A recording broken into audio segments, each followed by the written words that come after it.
Mungu.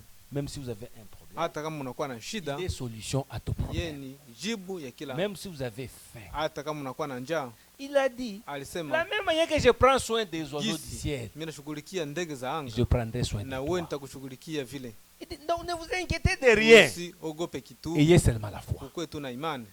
Donc, ayons la foi. Ukwe na imani. On va prier pour nos frères. Tutaomba jua ndugu. Si vous avez des requêtes, kama uko na shida, vous allez prier aussi. na wewe uombe, Dieu va t'écouter. Mungu atakusikiliza. Donc, il a ferme assurance. Ukwe na hakina. Le Seigneur est ici. Mungu iko hapa. Parce qu'il a dit, alisema, là où deux kwenye wawili ou trois ama watatu qui se réunissent à mon nom, wakikusanyika mjina qui seront langu, au milieu d'eux. utakuwa katikati yao. C'est sa promesse. Ile ndio ahadi yake. Il est avec nous. Iko pamoja nasi. Parce que nous nous réunissons Juu tunakusanyika au nom de Jésus-Christ. jina la Yesu Kristo.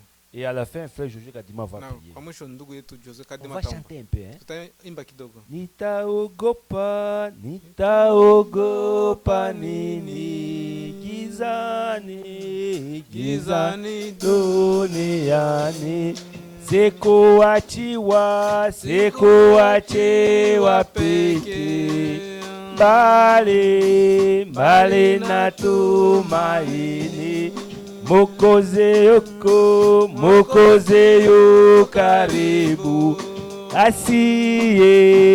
asiye badilika, namushukuru Mungu, asiye badilika, utunza ndege ndugu, na mimi kadhalika, namushukuru Mungu, asiye badilika, utunza ndege ndugu, na mimi kadhalika, namushukuru Mungu, asiye badilika, eusefaza eke moyoni mwako Bwana, anungoneza Yesu, nitegemeye sana, napoga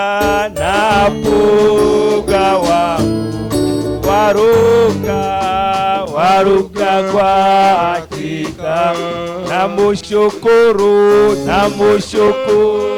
Mungu, asiye badilika, utunza ndege ndugu, na mimi kadhalika, namushukuru Mungu, asiye badilika. Prions ensemble. Notre Dieu ne change pas. Prions. Seigneur Jésus Kristo, asante kwa kuwa umeweza Jéhovah Seigneur, tu es le Dieu qui pourvoit. Oh Seigneur, je te prie, bénis ton peuple.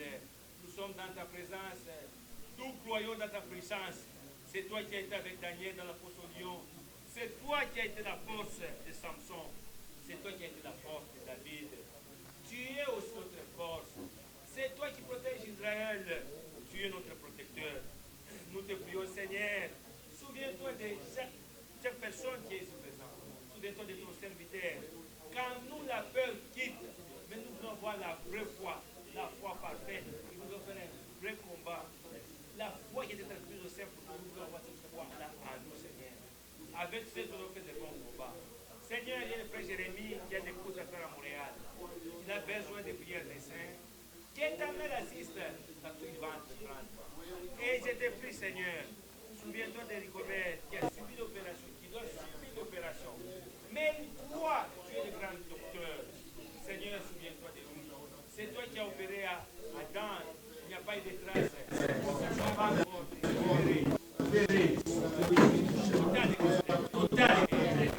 Seigneur, et se souvenir de ton ton serviteur, de celui qui va nous parler de ta part.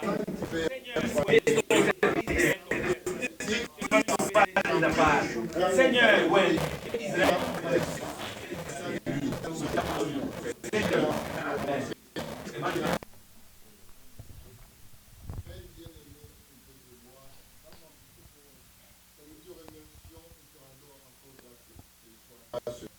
Ce soir, Seigneur.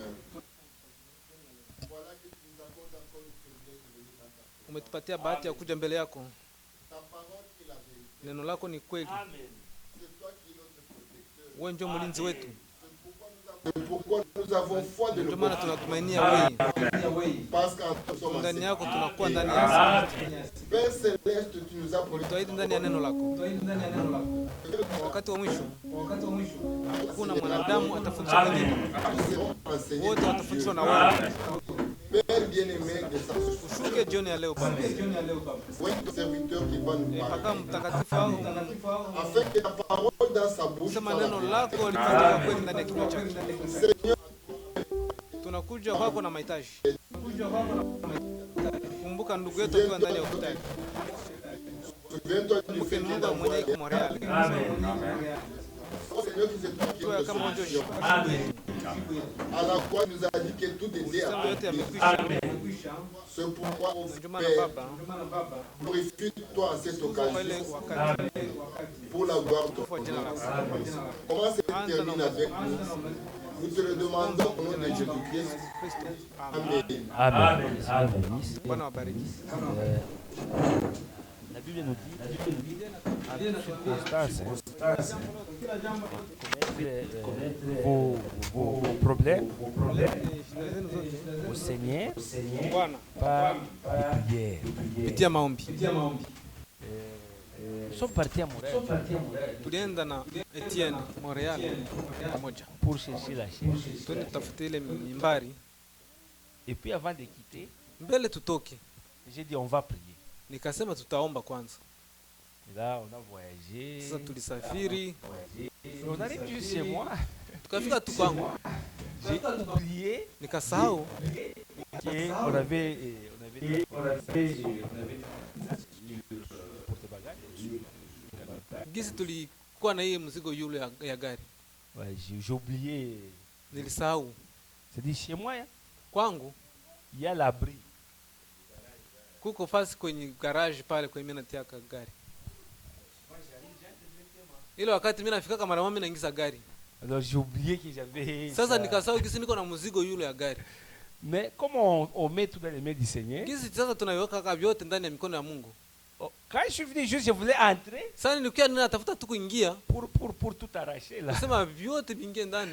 C'est frère Etienne qui m'a dit, mais frère, Ndugu Etienne donc, dès qu'on a akaniambia, quelque chose. unasahau gisi tuko na kitu yulu. We, Donc quand on confie dans les tout dans les mains du Seigneur, wakati tunaweka vyote mikono ya Mungu, le Seigneur va vous protéger aussi. Mungu atakulinda vile. Mais j'ai dit, si c'était pas la main de Dieu, Nikasema kama ingekuwa mkono wa Mungu, on allait faire un accident, on est déjà arrivé à la maison. tungefanya ajali na tuko kunyumba. On allait tout arracher. Sasa tungapasula pasula tomber, vyote ça na allait vyote briser la vinaanguka voiture. basi. C'est pourquoi en toute chose, Na ndio maana kila kitu il faut prier. inaomba kuomba, Même quand vous voyagez, na wakati unasafiri il faut prier aussi. inaomba kuomba. Ah, ici c'est Montréal. Ah, c'est Sasa tout. Montreal hapa karibu. Tu peux faire l'accident même Unaweza à kufanya 2 minutes de chez toi. accident mudakika 2 na unatafuta kufika. Hein? Donc il faut prier. Inaomba tu kuomba. Dans toute chose, Kila kitu yote engager le Seigneur. ita jina la Bwana. Il faut que le Seigneur soit en avant de vous. Inaomba Mungu akwe mbele ya vyote. Regardez Josaphat. Angalia Yosafati, Quand on l'a invité pour aller à la guerre, wakati walimwalika kwenda kwenye vita, il a dit, akasema nous avons tout tuko na l'armée. kila kitu yote Mais- na jeshi, lakini Consultons un peu l'Éternel tuanze tuulize kwanza Mungu avant de faire notre mbele ya voyage. kufanya kitu chote. Et frère Branham chochote. nous conseille Na aussi, ndugu Branham avant anatukushauri d'entreprendre toutes choses, mbele ya kufanya kitu chochote, consultons l'Éternel. angalia kwanza Mungu. C'est gratuit. Ni vya bure, On ne paye pas. hawalipaki. Dis c'est mon Seigneur, Ambia tu Mungu accompagne-moi au travail. nisindikize kweni kazi. Dieu va Mungu t'accompagner. atakusindikiza kule. Vous savez que Dieu, hein, Unajua kama il est le Dieu de sa parole. ni Mungu wa neno lake. Dieu résiste aux orgueilleux, Mungu anashindana na wenye mais il fait kiburi, grâce aux hommes. anafanyizia wenyenyekevu. Qu'est-ce dit l'Écriture? Neema, andiko nasema nini? Celui qui creuse un trou à un enfant de Dieu, Mwenye anachimbia shimo mtoto wa Mungu, il tombera dedans. yeye ndio ataanguka ndani. Maintenant, si tu engages Dieu, Na kama unaita Mungu quelqu'un a creusé un trou, na mtu alikuchimbia shimo, avant que tu arrives dedans, mbele ufike avant que pale tu arrives là-bas, mbele ufike pale lui-même tombera yeye ndiye dedans. atakuwa anashanguka Parce que ndani. la parole de Juu Dieu Biblia neno la Mungu doit s'accomplir. inapaswa itimilike. Maintenant, comme toi tu t'es confiant en Kisi wewe Dieu, ulitumainia Mungu alors Dieu va te protéger. na Mungu atakulinda vile. Mais si toi tu es orgueilleux, Lakini wewe kama uko wa kiburi, je m'en irai, oya nitaenda, je ferai telle chose, nitafanya kila mais tu kitu, tomberas. utaanguka. Alors, ayons cette habitude-là Kuwe na ile zoezi d'amener les requêtes à ya l'église, kuleta shida kwa kanisa, même des petits hata na problèmes. bushida budogo vile C'est gratuit. ni vya bure, Dieu va te répondre. Mungu atakujibu. Abraham nous dit que même si tu perdais quelque Ndugu chose, Branham anasema hata kama unapoteza kitu fulani, prie. omba. Vous allez dire, mais frère Mathias, tu exagères. Ndugu Matias, unasumbua sana. Dans la Bible, Ndani ya il y Biblia avait les gens qui avaient perdu les ânes. kuko watu walipoteza Ben, punda, mais ils ont prié lakini pour wakaomba que Dieu puisse les aider. kuzaa Mungu C'est là. apate kuwaletea zile Vous punda. pouvez perdre même la clé. Unaweza potana na kifungulo, Prie. uombe, Dieu fera que tu vas retrouver la clé là. Mungu atafanya kitu chote tupate ile fungulo. Notre Dieu, c'est un Dieu des impossibilités. Mungu wetu ni Mungu wa visivyowezekana. Maintenant, on va chanter. Tutaimba sasa utukufu wa Mungu wetu.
Incomparable, oui.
les saints entreront. wakati watakatifu wataingia. Parfois quand j'y pense, Wakati mimi nafikiria et chacun de nous, ça lui arrive kila d'y mmoja penser, wetu vinamfikia kuwazia c'est vraiment merveilleux. kama ni mzuri. Avec le Seigneur a dit, Bwana nous asema, nous assurons à la même table. tutaikala pamoja naye kumeza. Nous qui étaient considérés comme des animaux impurs, Si wenyewe tulikuwa nous les nations, les gens des nations, tulikuwa tunafanya kama manyama nous nous assurons à la même table avec Abraham, pamoja na Isaac pamoja na Abraham et Jacob dans le royaume des cieux. kwa ufalme wa mbingu. Imaginez, chers frères, Angalia ndugu dada, nous qui sommes rien, si wenyewe hatuko kitu, nous étions perdus, nous n'avions pas de Dieu, nous n'avons tulikuwa hatuna Mungu, rien, nous étions na vraiment... hatuna kitu, Mais le Seigneur nous a fait grâce. lakini Bwana alipatia neema Il yake nous a aussi appelés. na akatuita vile, Venez. mkuje. Et comme ça, nous nous assurons avec les grands. Na ndio vile tutakala na mkubwa. Abraham était grand. Abraham alikuwa mkubwa. Et Salomon était grand. Salomo alikuwa mkubwa. Nous nous assurons ensemble. Na tutaikala pamoja. Ensemble, Pamoja. nous boirons du vin, Tutakunywa nous divai mangerons du pain. na tutakula mkati. Et les anges, nous verrons les anges aussi. Na C'est tutaona la malaika réalité, pia. amen. Ni kweli. C'est la réalité, frère. Ni kweli ile. Frère Branham a rendu témoignage. Ndugu Branham anashuhudia Que l'ange est venu dans sa chambre. Malaika alikuja. L'ange de l'Éternel. Il Malaika l'a wa vu. Bwana. Il a dit même à son fils, va le regarder dans le coin. Akaambia mtoto wake ndio Billy mwangalia. Paul donne témoignage, il l'a vu. Billy Paul anashuhudia kama Et alimuona. frère Branham, Na ndugu Branham, vous qui sentez je crois que vous qui sentez le complexe, que non, les blancs, il y en a déjà qui sentent devant un blanc, il est complexé. kwa watu Non. wanasimama mbele ya Frère Branham a dit que l'ange avait la couleur, une couleur basanée, c'est-à-dire une couleur noirâtre, frère. Il l'a dit. Je n'ai pas amené la brochure où il est dit. Sikuleta kile kitabu kwenye L'ange de l'Éternel qui est malaika wa venu Bwana mwenye alikuja lui donner le message. kumpatia ujumbe. Il dit, il a décrit, il avait un teint basané ou un teint noirâtre. Basané veut dire noirâtre. Mais là, pourquoi les blancs, tu vois, Satan, il sait comment, il joue aussi sur la couleur de la peau, il joue aussi sur, je ne sais pas, oh, toi qui es noir, on te méprise. Non, frères et sœurs. Lisez les cantiques de Salomon. Vous verrez que comment l'épouse est noire. Nous serons aussi, frères. Dieu nous a choisis. Donc, que ce complexe, en tout cas, ça n'existe pas chez nous. Parce que Dieu aime tout le monde. Et il ne nous a pas aimés à cause de la couleur. Dieu donne l'intelligence à tous. À tous. Ce n'est pas un groupe de gens qui lui donne l'intelligence des autres. Non, non. Qu'on ne vous trompe pas, c'est toujours les gars qui sont intelligents. C'est une façon de dominer, mais une façon diabolique. Alors ils ne font pas se laisser faire. Même au travail, frère. Montre-les que toi aussi tu connais quelque chose. Ah oui, c'est comme ça. C'est comme ça, frère. Aux études, montre-les. Prouve que toi aussi tu es humain comme lui. C'est comme ça. Et quand il est fait, évidemment, sans bousculer. Ne bouscule pas. Fais-les avec la sagesse. Et il verra que non. Il ne va pas recommencer ces bêtises. C'est comme ça. Tu te valorises aussi. Amen. C'est comme ça. Sinon, ils vont te marcher dessus. L'ange avait un teint. Il y en a, j'entends toujours des controverses, des polémiques. Oh, Jésus était blanc. Pourquoi les gens se donnent de la peine à ça? Dieu n'a pas de couleur, frère. C'est tout simplement ce qu'on peut dire. Jésus, oui, il a existé. Mais il avait quelle couleur? Ça m'importe peu. Peut-être il était noir ou il était blanc. À quoi ça sert ça? L'essentiel est de croire qu'il m'a sauvé. Il est mort pour moi. Il a souffert à ma place. Les autres choses, c'est pour... L'apôtre Paul dit, il dit à Timothée, ce sont des vaines discussions qui n'aboutissent à rien. À rien. Tu ne gagnes rien là-dedans. Pour savoir la couleur de Dieu, la couleur de la peau de Jésus, est-ce qu'il était noir? Frère Branham dit, Jésus n'était pas juif. Non. Pas juif. Amen. Seulement, il s'est identifié avec le peuple juif. La descendance de David. Oui, c'est vrai. Mais il n'était pas juif. Il n'avait pas un père ou une mère. Il était Dieu. C'est tout, frère. Alors, les gens, quand on n'a pas la révélation, évidemment, on mélange les choses. C'est ça. Alors, nous allons voir aujourd'hui, la foi doit grandir. La foi que Dieu t'a donnée m'a donnée. Cette foi doit grandir. Comment nous allons voir ça? Tu dois travailler. Je dois travailler. Sinon, frères et sœurs, si tu as reçu la foi, c'est bien. Mais imaginez si tu restes paresseux. Oisif, tu ne travailles pas. Tu n'iras nulle part. Nous allons voir cela. Et donc nous devons travailler pour augmenter notre foi, pour faire grandir notre foi. Amen. C'est très important. Et comment? En s'associant toujours avec l'Éternel. C'est que notre frère, avant de s'engager, invoque toujours le nom de l'Éternel. Et tu verras que le Seigneur va te secourir. Amen. C'est toujours ce que nous faisons. Faisons-le avec l'Éternel. Faisons-le avec l'Éternel. C'est ce qui... Donc la foi nous associe à Dieu. Nous devenons je ne sais pas, des associés. Si vous... Amen. Même dans les combats, n'y va pas seul. Vas-y avec Dieu. Sinon Satan il va t'écraser. Mais si tu es avec Dieu, tu mets des dieux devant. Frère, qu'est-ce que Satan va faire? Si tu mets Dieu devant, il ne va rien faire. Parce que le Seigneur l'a vaincu. Et là, nous nous levons. Nous allons lire maintenant Genèse. Et Genèse chapitre 6. 6, ouvre un peu. Genèse 6. Sentez-vous bien, frères, nous sommes des enfants de Dieu. Et ceux qui ont travaillé, ils sont fatigués, j'ai laissé moi-même. Mais quand nous sommes ici, essayons de tout faire. C'est un combat aussi. Je vous ai dit, Satan, il n'aime pas que nous buvions l'eau de la source d'eau vive. La parole de Dieu. Il ne veut pas que nous mangions. Parce que nous tirons la force dans la parole. Il sait. Alors tu peux venir ici, tu es fatigué et tu commences à être distrait. Tu dors, tu fais ça. Non. Essaye, demande à Dieu de te donner vraiment que tu restes éveillé. C'est juste pour peut-être une heure du temps. Où Amen. Mais que tu puisses avoir quelque chose maintenant. Et Genèse 6, nous allons 13 à 22, c'est un peu long.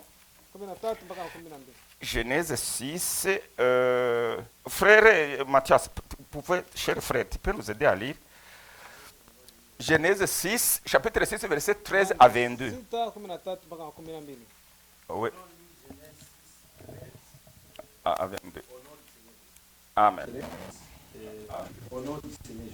Alors, Dieu dit à Noé, la fin de toute chair est arrivée. Mwisho wa mili yote imekuja mbele yangu.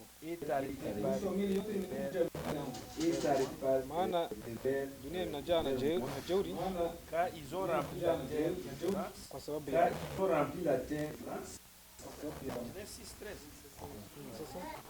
ouais, c'est Genèse 6, 13 à 22. 6, 13 à 22. Voici, je vais détruire avec la terre. Fais-toi une hache de bois de gopher. Fais-toi une hache de bois de gopher. Tu disposeras cette hache en cellule. Tu disposeras cette hache en cellule et tu l'enduiras de bois en dedans et en dehors. Tu l'enduiras de bois en dedans et en dehors. Voici comment tu la feras. L'arche aura 300 coudées de longueur, 50 coudées de largeur et 30 coudées de hauteur. Tu feras à l'arche une fenêtre que tu réduiras à une coudée en eau. Tu établiras une porte sur le côté de l'arche. Et tu construiras un étage inférieur, un second et un troisième. Et moi, je vais faire venir les déluges d'eau sur la terre pour détruire toute la chair ayant sous le ciel. Tout ce qui est sous la terre périra. Mais j'ai établi mon alliance avec toi. Tu entreras dans l'arche, toi et tes fils, ta femme na mke wako et les enfants de tes fils avec toi. na wake wa wana wako, De tout ce qui vit, na ya kila kitu kilicho hai, de toute chair, ya mili yote, tu feras entrer dans l'arche utaleta wawili 2 de chaque espèce wa kila namna ndani ya safina, pour conserver en vie avec toi. kuwachunga hai pamoja nao. Il y aura un mâle Watakuwa mume et une femelle. na mke, Des oiseaux selon leur espèce, na ndege kwa namna yao, du bétail selon son na espèce, ya ng'ombe kwa namna yao, et de tous les reptiles de la terre na selon kila leur kitu espèce. kinachotambaa juu ya nchi kwa namna yake. 2 de chaque espèce viendront vers toi Wawili kwa kila namna watakuja kwako pour que tu leur conserves la vie. kuwachunga hai, Et toi, prends de tous les aliments que l'on mange na utajitwalia chakula chochote et fais-en une provisoire auprès de toi. kinachokuliwa Une provision auprès de toi. na kujitokea, Afin qu'ils te servent de nourriture ainsi qu'à eux. na kitakuwa chakula kwako na wao.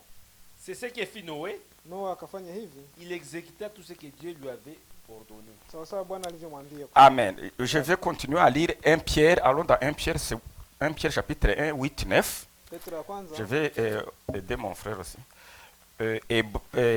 1 Pierre, Petro ya kwanza après Jacques, mbele ya chapitre 2, chapitre 1, moja versets 8 à 9. nani baki. Pierre nous dit, Petro anatuambia vous l'aimez, le Seigneur. Vous l'aimez sans l'avoir vu.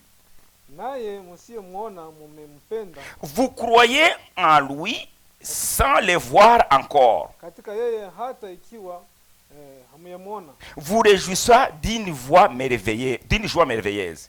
naye msiyemwona mnampenda katika Joie merveilleuse et glorieuse. Vous réjouissez d'une joie merveilleuse et glorieuse. mnafurahi sana kwa furaha isiyoweza kusemewa. Surtout le verset 9. Parce que vous obtiendrez le salut de vos âmes pour prix de votre foi. Lakini mkiamini mnaifurahia sana kwa furaha isiyoweza kusemwa yeye kuja utukufu. Pour prix de votre foi. Et si nous lisons dans Philippiens 2:12, moi je vais lire dans Darby, c'est bien dit. Et la Bible d'Arby, Philippiens chapitre 2 verset 12, c'est vraiment le verset 12. Il dit ici, Philippiens chapitre 2 verset 12. Ainsi donc, mes bien-aimés, de même que vous avez toujours obéi, non seulement comme à ma présence, mais beaucoup plus maintenant et à mon absence. Basi wapendwa wangu, kama wale mlivyoamini siku zote, si watakatifu nilipokuwa pamoja nanyi tu, lakini sasa zaidi sana wakati mnapokuwa, timizeni wokovu wenu wenyewe kwa kuogopa na c'est ça. Travaillez à votre salut avec crainte et tremblement. Timizeni wokovu wenu wenyewe na kwa kuogopa na kutetemeka. Que le Seigneur ajoute ses bénédictions à la lecture de sa parole. Mon frère avait prié, moi je crois cela. Ce n'est pas nécessaire que je prie encore. Le Seigneur va nous aider. Amen. Donc, frères et sœurs, Dieu nous donne la foi. Demain, nous verrons, si Dieu le veut, que dans la foi, il y a tout. C'est question de l'utiliser. Nous verrons qu'est-ce que frère Branham dit. De bien l'utiliser pour notre prospérité spirituelle, notre réussite. Amen. C'est ça. Dans la foi, il y a tout. Mais maintenant, nous voyons la foi. Ta foi que tu as reçue de Dieu, ma foi, ça doit grandir, ça doit augmenter. Souvenez-vous, Jésus, un jour, il dit à ses disciples, je pense que nous verrons ça demain, il dit, gens de peu de foi, combien vous supporterai-je?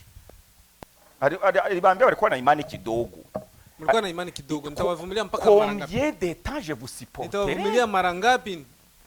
Donc tu vois, le Seigneur avait ce qu'on appelle la longanimité. Il supportait. Donc les disciples ne comprenaient pas aussi. Ils ne comprenaient pas, ils devaient vraiment avoir la patience. Et c'est comme ça qu'il a la patience envers toi, envers moi. Il y a des choses que nous ne comprenons pas aussi. Nous faisons certaines bêtises, mais il supporte ça. Il attend que nous puissions toujours grandir. Amen. Progresser. Quand nous avons laissé la foi, nous étions des enfants. Mais nous devons grandir. Amen. Quand même faire des choses que les adultes sont supposés faire. Mais il arrive parfois que même des adultes, je parle dans le spirituel, même quelqu'un des adultes, il peut faire quelque chose comme un enfant. Ça peut arriver. Ça peut arriver, frère. Ça peut arriver. Dans la Bible, nous avons des témoignages. Mais le Seigneur, j'ai béni l'Éternel parce que nous ne sommes pas sauvés par ce que nous méritons. C'est parce que le Seigneur a pris notre place. Le sang est toujours là. Amen. C'est tout. C'est la grâce de Dieu. La grâce signifie, en tout cas, il n'y a pas moyen d'expliquer la grâce. Parce que si l'Éternel attendait de nous de faire vraiment des choses, ça ne peut pas arriver. Mais lui-même, il s'est donné pour nous, afin que par la foi, nous puissions hériter la vie éternelle. C'est tout. C'est tout. Quand nous avons ça, nous croyons comme ça, nous ferons des progrès. Sinon, ne dites pas, oh, je mérite ça. Je suis fort. J'ai beaucoup de richesses. J'ai de l'argent. Non. Mettons toujours Dieu devant. Amen. Et disons toujours à Dieu, nous ne sommes rien. Nous ne sommes rien. Nous sommes sauvés par la grâce de Dieu. Même si tu peux accomplir des choses, comme Samson, il a tué 1000 Philistins. Mais il ne s'est pas enorgueilli. Il n'a pas dit non, je suis. Non, il a réalisé que c'est Dieu. Et si tu lis dans Juge, après avoir massacré ces Philistins avec une mâchoire, je pense, des nanes ou Samson j'imagine que c'était dans un après-midi, il y avait beaucoup de soleil, il a dit, mais Seigneur, laisseras-tu ton serviteur mourir de soif après avoir accompli, après avoir écrasé tes ennemis. Donc il a attribué la victoire à Dieu. Amen. Et Dieu a été très court. C'est comme ça. Quand nous ne pouvons, le peu que nous pouvons faire, c'est toujours Dieu qui fait ça. Ne nous disons pas non, c'est pas Dieu. Non, jamais. Que Dieu vraiment nous épargne ces choses. Non. Il a dit, Seigneur, après avoir écrasé tes ennemis, tu laisseras ton serviteur mourir de soif. Et le Seigneur lui a dit, va frapper ce rocher. Il a frappé le rocher, il y a eu de l'eau à couler, l'eau de la source, il a bu. Et Samson dit, il a retrouvé la force. Il a été restauré. Nous sommes restaurés, nous retrouvons la force en vivant toujours la parole. Amen. Notre force est dans la parole. Mais si nous ne vivons pas, nous ne mangeons pas, alors nous devenons faibles et l'ennemi en profite. Samson a attribué la victoire au Seigneur. Et le Seigneur il a dit oui, il doit savoir. Il voit que ce n'est pas lui. Parce qu'un homme ordinaire, frère, tu ne peux pas tuer 1000 Philistins avec. Ils avaient des casques, ils avaient des lances, c'était des gens bien équipés. Mais avec une mâchoire. Tu vois que Samson agissait par la foi. Ce n'était pas un homme, il n'agissait pas avec charnellement, non, c'est la foi. Et quand tu agis par la foi, Dieu entre là. Et c'est Dieu qui agit, qui prend les choses à main. Et tu verras même ce qui était possible, c'est Dieu possible. Parce que alors, ici, frères et sœurs, c'est très important. Nous devons, la foi que nous avons reçue, nous devons l'augmenter en faisant des expériences avec Dieu, dans notre marche avec Dieu, dans notre vie vie avec Dieu. C'est ce que Dieu veut. Il ne veut pas que nous croyions seulement la théorie, lire la Bible. Non, il veut que ce qui est écrit dans la Bible soit vivante à nous. La parole soit vivante à nous. Et la parole ne peut être vivante en toi, ne peut se manifester en toi que lorsque tu la vis. C'est-à-dire que tu l'expérimentes. Exemple. Quelqu'un peut te dire. Frères et sœurs, il n'y a pas longtemps, d'ailleurs, je vais vous donner l'exemple qui s'est passé chez moi avant-hier. J'étais à l'ordinateur, j'ai regardé, je pense, des nouvelles. Ma fille était dans la salle de bain et Christian, lui, était dans sa chambre. Alors, je ne sais pas, ma fille doit avoir pris beaucoup de papier hygiénique qu'il a mis dans le... Vous savez, la toilette, il a juste un petit tuyau, ça a bouché. Et il a essayé avec la ventouse de faire tout ça pour déboucher, ça n'a pas marché. Et l'eau a coulé jusque dans le salon. Quand j'étais là, j'ai vu que l'eau déjà... J'ai appelé je l'ai appelé, j'ai dit qu'est-ce qui se passe? Oh là là, la toilette est bouchée. J'ai dit, et puis mon fils il est arrivé aussi, il a dit mais qu'est-ce qui se passe? Il a dit j'ai mis des papiers mais ça bouge. Mais là, même si nous avons la vérité, il y a une façon de donner la vérité. Quand nous la donnons avec peut-être, je ne sais pas, l'orgueil ou je ne sais pas, ça ne peut pas marcher. Il faut toujours, frère Branham dit, nous avons un produit précieux, c'est-à-dire la parole de Dieu. Nous devons vendre les saluts, en quelque sorte. Mais comment les vendre? C'est dans la douceur, c'est dans l'amour. Sinon, si tu forces, la personne ne va pas, au lieu de recevoir ça, il va. Alors, j'ai dit, doucement bien sûr, j'ai dit mais qu'est-ce qui se passe? Est-ce que tu ne sais pas que les tuyaux sont petits? Quand tu mets beaucoup de papier, ça va boucher. Alors, j'ai dit ça et j'ai continué. Alors, elle a continué à faire ce qu'il devait faire, je pense, la ventouse. Après, je l'ai vu venir dans le salon avec une serviette.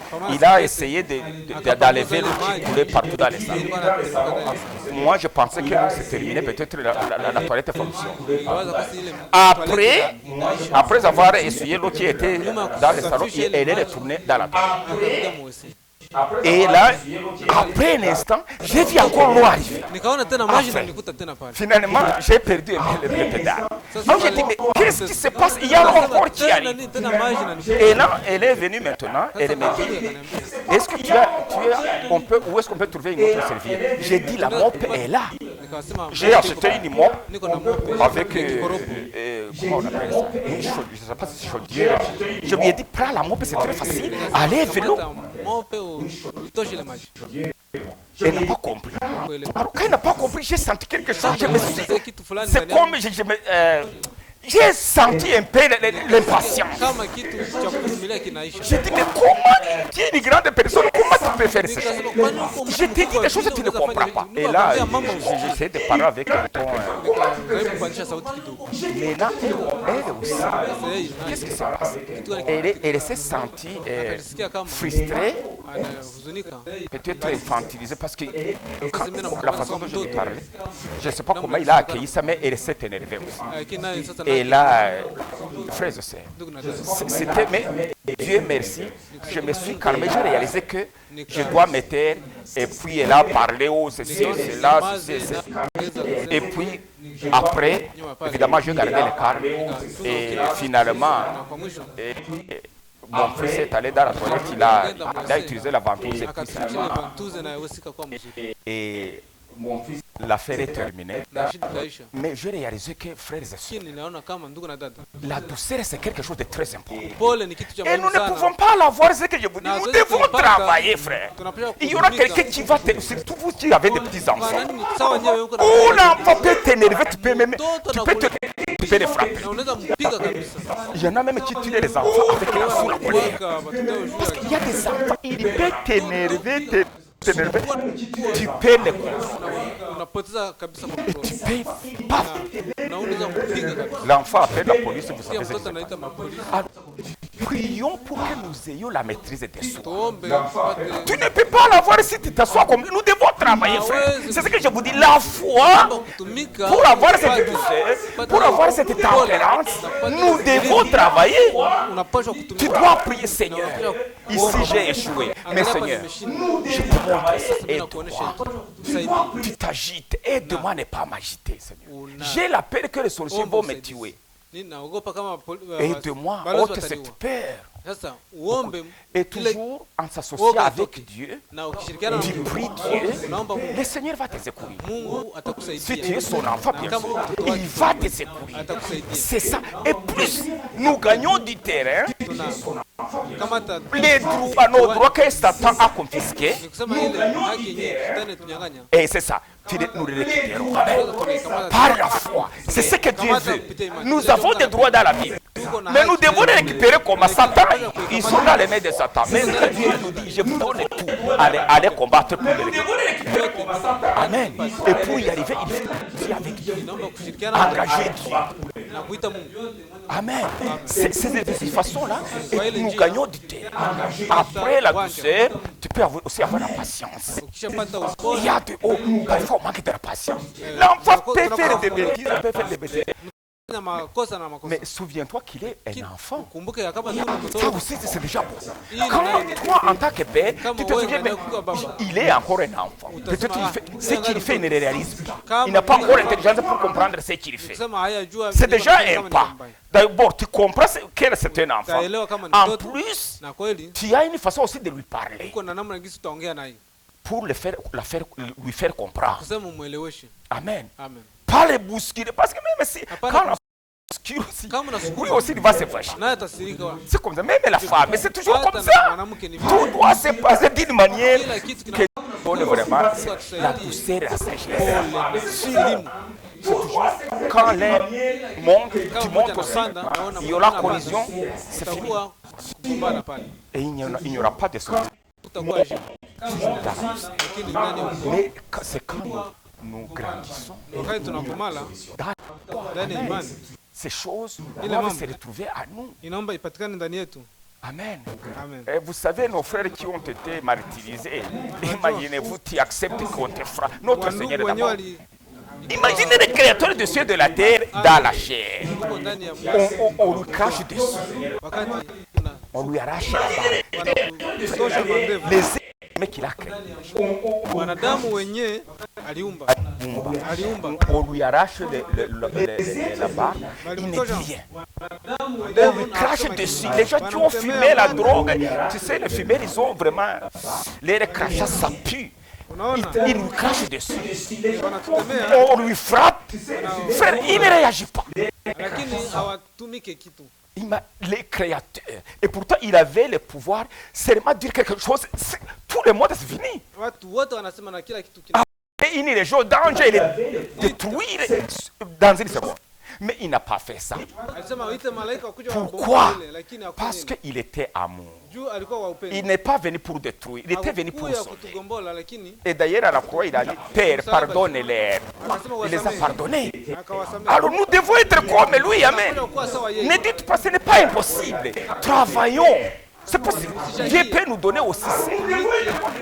Nos frères qui nous ont précédés, on verra des exemples plus tard.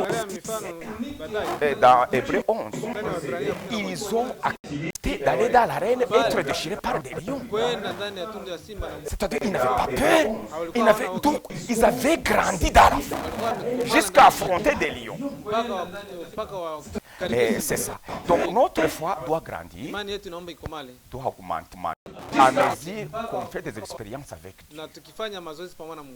Pour que la parole soit vivante à nous. Sinon, si nous lisons des théories, nous lisons, mais tu ne vis pas, cela n'est pas en toi. Et pour que la parole soit en toi, prend vie en toi, il faut une expérience.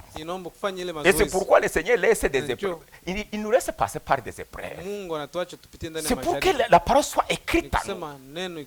Quand tu passes dans l'épreuve, tu sors victorieux, ça s'imprime dans ton cœur. Cette parole, c'est s'écrit dans ton cœur. Amen. C'est ça. Donc, la foi doit... Alors, nous voyons maintenant l'époque de Noé. Frères et sœurs, le Seigneur dit, comme il était à l'époque de Noé, il en sera aussi dans la fin des temps. Et nous sommes à la fin de la fin des temps. Tout le monde, nous le croyons. Il y a des signes qui le montrent. Je vous inviterai de lire tous les chapitres de Genèse 6 pour savoir vraiment comment l'époque de Noé, il est semblable à notre époque. J'ai pris 4 éléments.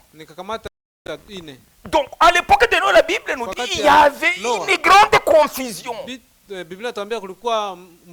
Aujourd'hui, il y a une grande confusion. On ne sait pas qui est Dieu. On ne sait pas, on ne sait pas qui est réellement chrétien. C'est la confusion. C'est pourquoi il y a autant de dénominations. C'est le signe de la confusion. Amen. C'est le signe de la confusion. Parce que tout le monde dit nous sommes dans la vérité. Tout le monde nous sommes dans la vérité. Finalement, est-ce qu'il y a une vérité ou il y a une seule vérité? Voilà. Donc c'est la confusion. Mais quand il y a la confusion, il y a aussi la lumière. Dieu nous a sortis de cette confusion. Et nous dans la lumière. Amen. Nous ne sommes plus... Nous y étions, mais nous sommes sortis de là. Il y avait la confusion. Quelle est la confusion qui était à l'époque de Noé? C'était les fils de Dieu. Vous lisez cela. Je vous ai épargné. On pouvait lire le chapitre 1. Adam, il a eu d'abord... Le premier fils d'Adam, c'était Abel. Caïn était le fils du serpent. Ça, je ne vais pas... Peut-être un autre jour où quelqu'un d'autre en parlera. Mais quand Caïn a tué Abel, Adam a connu Ève. Ils ont eu un autre fils. Ils l'ont appelé Seth.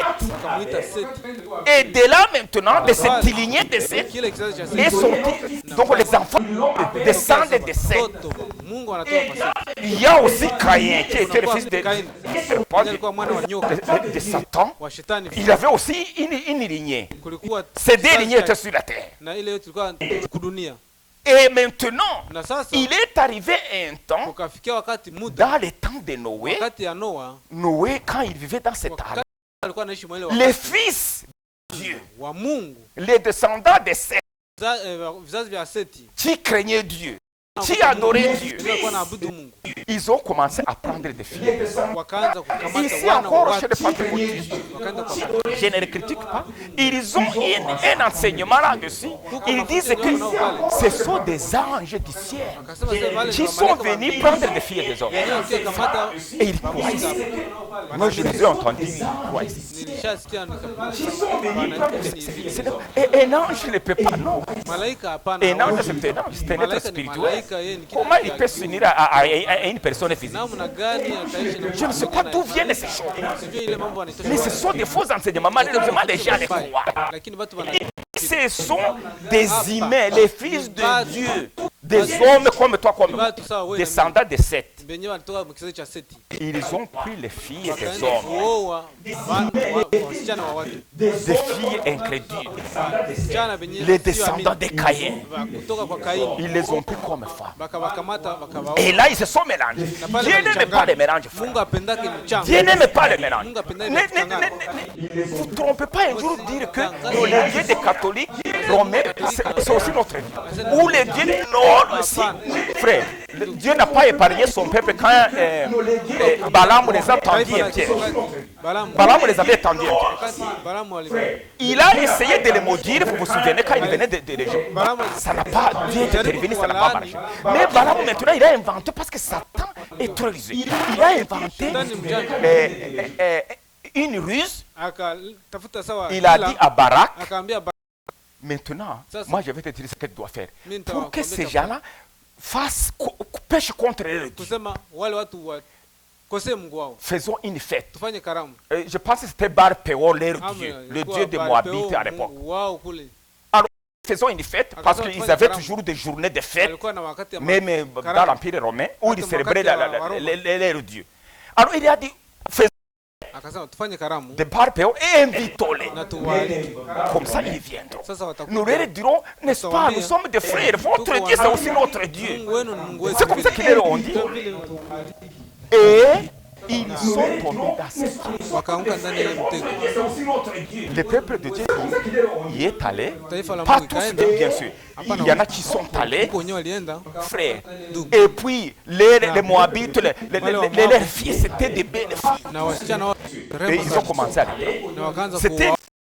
Je vois, ils ont bu ensemble, ils ont dansé ensemble. Non, c'était la joie. Et puis, ils ont pris les filles. Frère, la Bible dit Dieu a tué ces jours à 22 000. C'est un péché que Dieu ne peut pas tolérer. Peut-être tu peux tomber dans l'adultère, Dieu peut te pardonner. Si mais prendre en mariage une incrédule, frère. Parce que une fois tu as reçu la foi, tu as connu le véritable. Et tu dévites. Tu vas chercher quelqu'un dans le monde parce qu'elle est belle, parce qu'elle est, je ne sais pas, aujourd'hui, vous voyez, les femmes sont belles. C'est fini. C'est très difficile. Déjà, tu es lié à elle. Comment t'en défaire? C'est très difficile.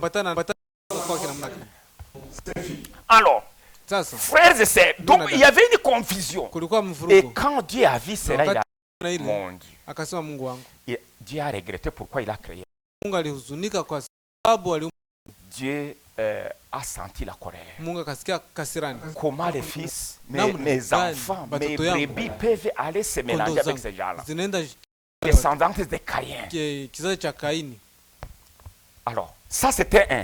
Aujourd'hui, frères et sœurs, il y a la confusion. La confusion d'aujourd'hui, ce n'est pas physique, c'est spirituel. Les gens ne savent est-ce que Jésus est Dieu, il est une troisième personne. C'est pourquoi il y a tant de dénominations. C'est parce qu'il y a la confusion. Les gens ne savent pas où aller. Les gens ne savent pas c'est quoi la vérité. Mais gloire à Dieu, de manière Noé a trouvé grâce aux yeux de Dieu dans cette génération. Toi et moi, nous avons trouvé grâce devant l'Éternel. C'est ça la grâce. Dieu se prépare à faire quelque chose, à détruire. Maintenant, il dit danger, il te dit viens. Toi, sois ici. Prépare-toi. C'est comme ça que Dieu, c'est ça la grâce de Dieu.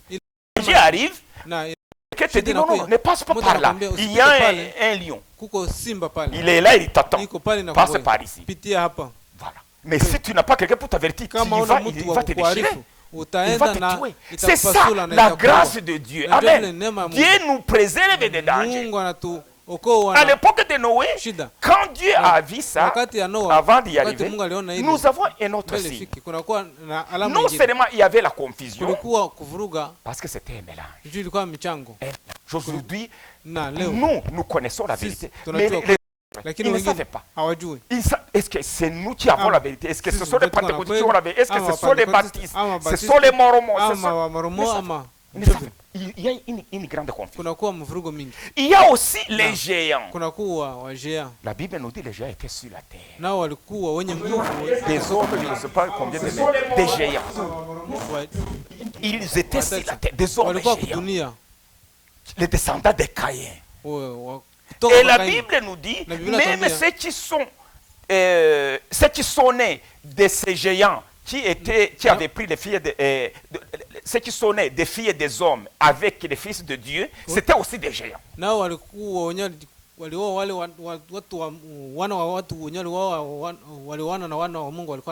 C'était des géants. C'est ce que la Bible nous dit. Si tu lis ça. Aujourd'hui, nous avons des géants spirituellement, des hommes qui ont étudié la théologie, des hommes qui ont des doctorats en théologie, en philosophie. Et ils disent pour être un pasteur, évangéliste, tout ce que vous voulez, il faut avoir un doctorat. Ce sont des géants dans la connaissance intellectuelle. Ils ont presque tout. Ils ont l'argent, en tout cas, sont des géants. Ça, c'est spirituel. Alors, ça, à l'époque de Noé, il y en avait. Mais c'était des géants physiques. Et la Bible même dit c'était des héros. Et des héros, donc, dans guerre, je pense à l'époque c'était des rois et des héros qui allaient à la guerre. Ils remportaient des victoires. Et ils imposaient la loi. Je pense qu'il n'y avait pas de démocratie, ils écrasaient les faibles. Parce que la Bible dit aussi, le troisième signe, il y avait la violence. La violence, c'est-à-dire il tuait. Les descendants de Caïn, imaginez Caïn a tué Abel, son descendant. Les fils de Satan. Il tuait des gens.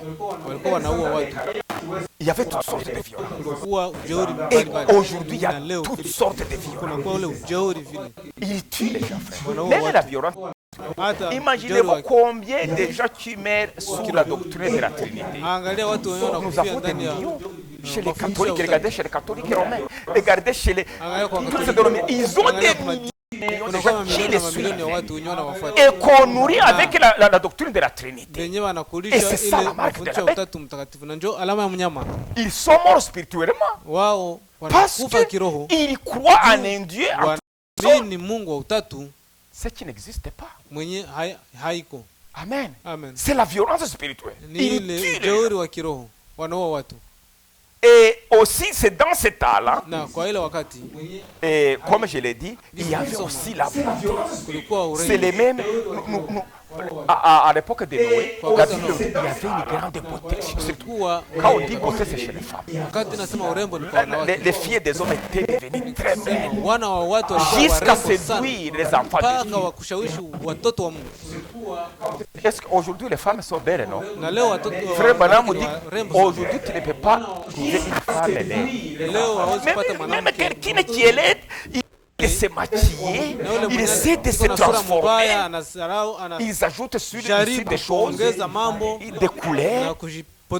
Et l'apparence, tu vois qu'elle est belle. Et pourtant, sans le maquillage, peut-être personne ne peut même la regarder.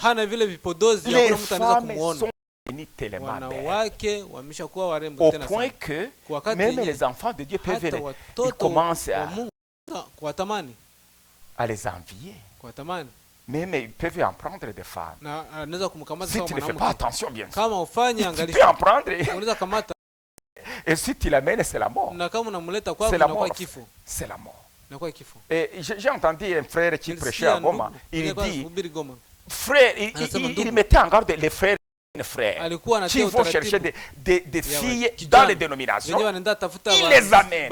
Et il leur promet. Quand tu vas arriver dans l'assemblée, quand le pasteur va dire, qui veut prendre le baptême? Alors, mets les doigts à l'air. Le pasteur disait, mais écoutez, tu peux l'amener, je peux appeler ceux qui veulent être baptisés au nom du Seigneur et peuvent venir, mais le baptême ne change pas. Ça ne change pas. Ça ne change pas. Et on va les mettre, on va les mouiller d'arrière. Cela ne va pas changer son âme. Cela ne va pas changer son cœur. Et il dit, frère, tu vas souffrir toute ta vie. Cette beauté que tu vois, il va se transformer en âme pour toi dans ta maison. Amen. Donc, il dit aux frères, ne faites pas ces choses. Et d'ailleurs, j'ai entendu dire que même si tu l'amènes, on ne va pas bénir ce mariage. Le pasteur doit être catégorique. On ne va pas bénir ce mariage. Une fois, nous savons que c'est toi qui l'as amené. Alors, parce que ça aussi, il faut être très, très prudent. Donc, il y avait la beauté, il y avait une grande beauté, de sorte que les fils de Dieu ont envié ces femmes, ces filles, et ils les ont amenées chez eux pour en faire des femmes. Oh, c'était fini. Dieu ne pouvait pas supporter cela. Et Dieu a décidé de détruire la terre. Mais avant de détruire ça, Dieu avertit toujours. Aujourd'hui, il y a une grande, comme nous venons de lire, ces signes sont, il y en a d'autres même. Aujourd'hui, Dieu veut détruire cette terre. Pas avec de l'eau, mais avec du feu. Vous connaissez la prophétie dans 1 Pierre, je pense, 3. Je l'ai ici, mais je ne veux pas qu'on le lise pour l'acheter le temps. C'est maintenant. Donc, la terre de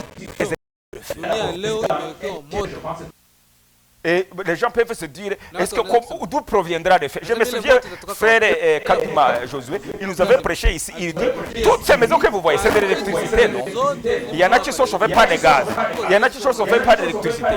Il suffit qu'une centrale soit bousillée un peu, et toutes ces maisons vont prendre le feu. C'est fini. Parce que nous vivons avec les feux. À part ça, aujourd'hui, il y a une menace nucléaire. Est-ce que vous pensez que les hommes, ils ont fabriqué ces bombes nucléaires pour les stocker seulement et il faut les utiliser. Peut-être pas longtemps. Et il y a des bombes qui, si on les largue ici sur Québec, tu ne verras plus de il faut les utiliser. Il y a les volcans. Si Dieu ordonne aux volcans de cracher, les volcans de chez nous, vous avez vu, c'est fini. Ça peut engloutir tout un pays, une ville. Et puis ça peut venir aussi d'en haut. Sodome et Gomorrah étaient détruits par l'effet qui est venu d'en haut. Frères et sœurs, tout est possible. Mais Dieu, dans sa grâce, dans son amour, la Bible nous dit, Noé trouva grâce devant l'Éternel. Comme dans sa génération. Comme toi et moi ici, que cela soit ancré dans nos cœurs, nous avons trouvé grâce devant. Ce message est un avertissement. Il dit, je reviens. Avant de venir, crois ceci. Crois ces messages, crois mes promesses. Et après, il y aura les tribulations. Il y aura des choses qui vont arriver. Mais pendant ce temps, nous serons à l'abri. Toi et moi qui avons trouvé grâce devant Dieu, nous serons à l'abri. Nous serons à l'abri. C'est ça la grâce de Dieu. C'est ça l'amour de Dieu. Dieu t'avertit. Il y a un frère qui me demandait, je pense qu'il est ici, il me dit, frère Poncier, est-ce que ceux qui ne croient pas ces messages, est-ce qu'ils n'iront pas dans l'enlèvement? Je dis bien aimé, ils ne vont pas y aller. Et là j'étais vraiment ferme et sérieux, et c'est vrai. Maintenant je lui ai dit quelque chose, je ne sais pas. En tout cas, c'est Dieu qui m'a... Finalement, j'ai réalisé comment cet exemple est venu dans mon esprit. Je lui ai dit, frère, imaginez, même dans la vie courante, quand il y a une fête chez quelqu'un a des invitations. Et quand on arrive chez la personne, il a prévu que comment je peux dire, ceux qui viendront dans la il y a des catégories. Ceux qui ont plus d'honneur, on les met dans quelque part. Il y a des catégories. Et ils ont un cahier chez nous, je vois, ils ont des cahiers avec les noms des invités. Je parlais à ses frères. Imaginez, tu y vas, comme qui va dans cette fête. Quelqu'un qui est à la porte va lire.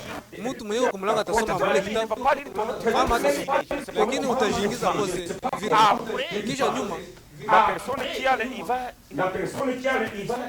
C'est quoi ton nom? C'était mais il va la liste.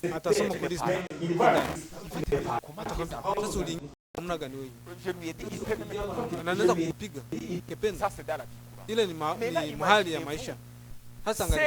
Ceux qui iront dans l'enlèvement, c'est les frères et sœurs qui ont ces messages que nous voyons, c'est l'invitation de Dieu. C'est une lettre d'invitation. Voilà ce qui va se passer. Venez. Mais si tu ne crois pas ces messages, tu ne peux pas. Et si tu te faufiles, et je lui ai dit, souvenez-vous, le Seigneur a donné une parabole dans les noces, je pense dans Matthieu. Et un homme a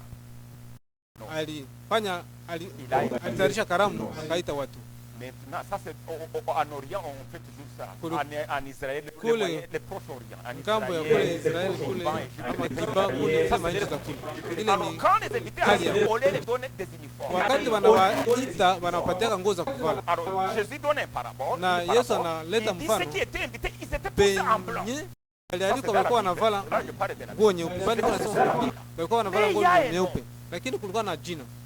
Qui était au lieu de passer par la porte.